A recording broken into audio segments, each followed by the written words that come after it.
think it has been 35 years since Star Trek The Next Generation started airing.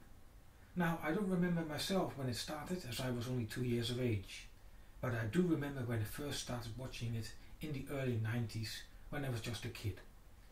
So I have been watching TNG for nearly 30 years. At that time, it was my older sister who was an avid watcher, and I watched because she had the remote. Initially, it led to some confusion as one channel, TNG, started from season 1. I think it was the BBC, while on another channel episodes were airing as they were being produced, starting with season 5. So one evening we saw Commander Riker with a beard and the other without. It took us a while to figure out the reason why. Regardless, watching TNG was special.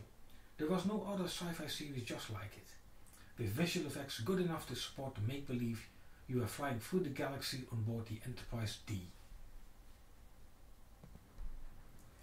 Certainly the early 90s were the high watermark for The Next Generation, and probably Star Trek as a whole. Yet a few years before, in 1987, it was anything but certain the reboot series would be a success. Gene Roddenberry had become older, and his involvement as a showrunner more problematic. Some episodes reused stories from the original series, as well as the never materialized Phase 2 from the late 70s.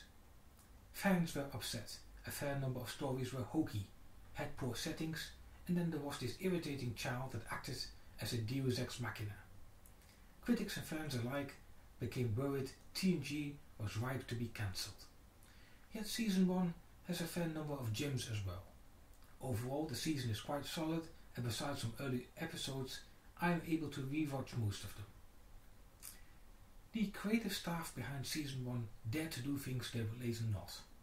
The first is exploration. TNG started out without much of a goal when it came to the story. The crew of the Enterprise would just drop by some planet and become involved in a local dispute, natural disaster, or some sort of problem. However, the first season also had episodes such as Where No One Has Gone Before, in which the Enterprise D travels at high warp out of the galaxy completely. Finally, there were the uniforms. They changed quite a bit during the first 3 seasons. However, it was the skirt uniform that were truly a bold move. Designed by William Ware Fees, they nominally are a holdover of the original series, which of course was produced during the miniskirt era. The scant uniforms, so called because they were even shorter than the skirt, were only briefly worn by the principal crew members, notably by Deanna Troi throughout the pilot episode and Tasha Yar in just a single scene.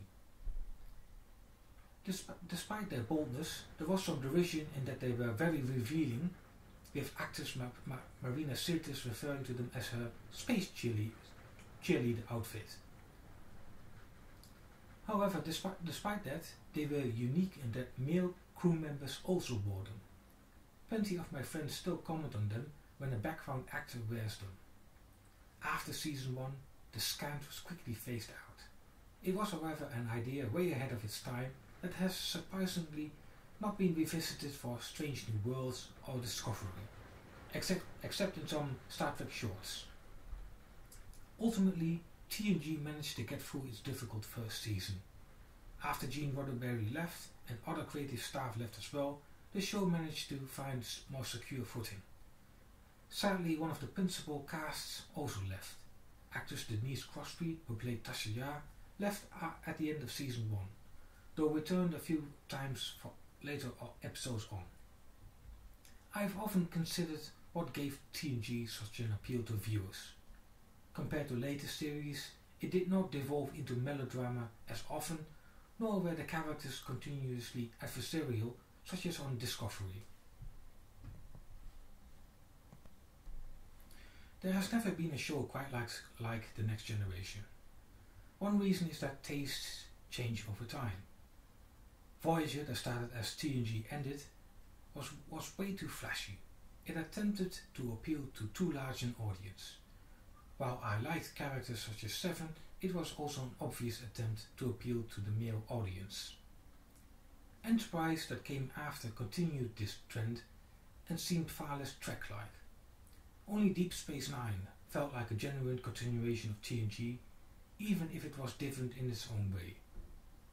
One reason was the reboot of Battlestar Galactica, which emphasized drama over other story aspects. After Enterprise, it took a long time for Star Trek to return to the small screen. Sadly, I have never been a fan of Discovery. I enjoyed the first season of Picard, but I did understand that it was problematic. Just don't get me started on season 2. Not until Strange New Worlds, which started airing this year, did I feel a return of the vibe that TNG had. Of course, there was also the Orville, which makes no attempt to hide its inspiration. These days it is easy to watch The Next Generation. You are no longer obliged to purchase VHS, DVDs or Blu-ray box collections, or endlessly browse through your TV guide.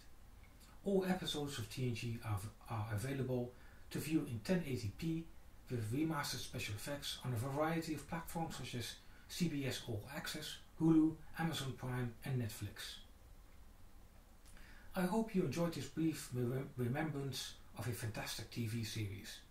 If you have never watched The Next Generation or Star Trek in general, I do suggest you give it a try. Star Trek is not as much a sci-fi series as you might fear. If you are determined to watch Star Trek, then start with The Next Generation. I hope you enjoyed this video. Please hit the like button or subscribe to my channel, Sci-Fi Empire.